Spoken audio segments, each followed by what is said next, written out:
കൊല്ലം corporation Uliyakovil east ഡിവിഷനിൽ മുൻ mayor Rajendrababu മത്സര പ്രചരണ രംഗത്ത് ഒന്നാം സ്ഥാനത്ത്.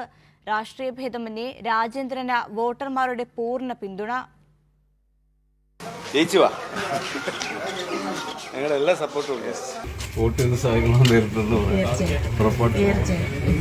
സ്ഥാനാർത്ഥിയെക്കുറിച്ച് ഞങ്ങളെ പഴയ സ്ഥാനാർത്ഥിയില്ലേ, നേരത്തെ മുതൽ ഞങ്ങൾ കണ്ടും കേട്ടും ഇരിക്കുന്നതാണ്. ജയിക്കാനാണ് ഞങ്ങളെയൊക്കെ പുള്ളിയെ ജയിക്കാനേ ഇവിടെ സാധിക്കും. സാറ് വീണ്ടും വന്നതിൽ വളരെ സന്തോഷം.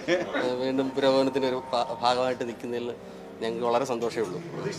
പ്രതീക്ഷിച്ചിരിക്കുകയായിരുന്നു, വീണ്ടും വന്നു. ഈ ഇടയ്ക്കിടയ്ക്ക് വനിതാ വാർഡ് വരുന്നുണ്ട്, നമ്മുടെ സ്ഥാനാർത്ഥിയെ, നമ്മുടെ നേതാവിനെ നഷ്ടപ്പെടും. അത് ഈ തിരിച്ചു വരുമ്പോൾ നമുക്ക് വളരെ സന്തോഷം. സാറ് വിജയിക്കണമെന്നാണ് ഞങ്ങളുടെ ആഗ്രഹം. ഞങ്ങളുടെ എല്ലാം ഒരു നല്ലൊരു സഹായമാണ്. കഴിഞ്ഞ പ്രാവശ്യം മേയറായിട്ടിരുന്നപ്പോഴും നമുക്ക് ഒരുപാട് സഹായങ്ങൾ ചെയ്തിട്ടുണ്ട്. കൊല്ലം ഉളിയക്കോവിൽ ഈസ്റ്റ് ഡിവിഷനിലെ വോട്ടർമാർ സംതൃപ്തർ.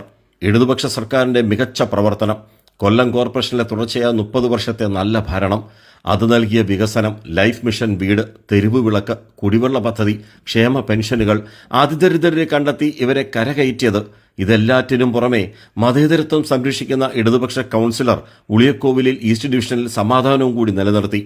വോട്ടർമാരുടെ ഈ വിലയിരുത്തലാണ് ഇടതുപക്ഷത്തിന് ലഭിക്കുന്ന പിന്തുണയും കരുത്തുമെന്ന് LDF സ്ഥാനാർത്ഥിയും മുൻ മേയറും കൂടിയായ രാജേന്ദ്രബാബു കൈരളി ന്യൂസിനോട് പറഞ്ഞു. അവരെ സംബന്ധിച്ച് വളരെ തൃപ്തിയാണ്. അതായത് കൗൺസിലർമാരുടെ പ്രവർത്തനം, നഗരസഭയുടെ പ്രവർത്തനം, അതിലെല്ലാം ഉപരി നമ്മുടെ ഗവൺമെൻറ്റിൻ്റെ, സർക്കാരിൻ്റെ ഈ നല്ല നല്ല ഈ ക്ഷേമ പദ്ധതികൾ ഇതെല്ലാം നടപ്പിലാകുമ്പോൾ നമ്മുടെ ഈ നാട്ടിലെ ഈ പാവപ്പെട്ടവരും അതോടൊപ്പം തന്നെ സാധാരണക്കാരുമായ ജനങ്ങൾക്കാണ് ഇതിൻ്റെ എല്ലാം ഗുണം ലഭിക്കുന്നത്. അതിൻ്റെ ഫലമായിട്ട് നമ്മുടെ ഈ കേരളത്തിലുണ്ടായ വികസനത്തിൻ്റെ ഒരു നല്ല പങ്ക് വികസനം നമ്മുടെ ഈ ഡിവിഷനിലുള്ളൂ. വീടിൻ്റെ കാര്യത്തിലായാലും, കുടിവെള്ളത്തിൻ്റെ കാര്യത്തിലായാലും, ഈ സ്ട്രീറ്റ് ലൈറ്റിൻ്റെ കാര്യത്തിലായാലും, മറ്റെല്ലാ തരത്തിലും മാലിന്യ നിർമ്മാർജ്ജനം തുടങ്ങിയ എല്ലാ കാര്യങ്ങളിലും വലിയ പുരോഗതി നേടിയ ഒരു ഡിവിഷനാണിത്. സാധാരണ തദ്ദേശ തെരഞ്ഞെടുപ്പിൽ ദേശീയ സംസ്ഥാന രാഷ്ട്രീയങ്ങളൊന്നും അത്രയ്ക്കങ്ങ് ചർച്ചയാകാറില്ല. പക്ഷേ ഇക്കുറി ക്ഷേമ പെൻഷൻ ഒരു പ്രധാന ഐറ്റമായി സാധാരണക്കാർ അവർ ചർച്ച ചെയ്യുന്നുണ്ട്. ആ പെൻഷൻ നൽകിയ ആ രാഷ്ട്രീയത്തെ ഇടതുപക്ഷ രാഷ്ട്രീയം ചർച്ചയും ആകുന്നുണ്ട്. ക്യാമറാമാൻ അയ്യപ്പദേവിനൊപ്പം രാജ്കുമാർ.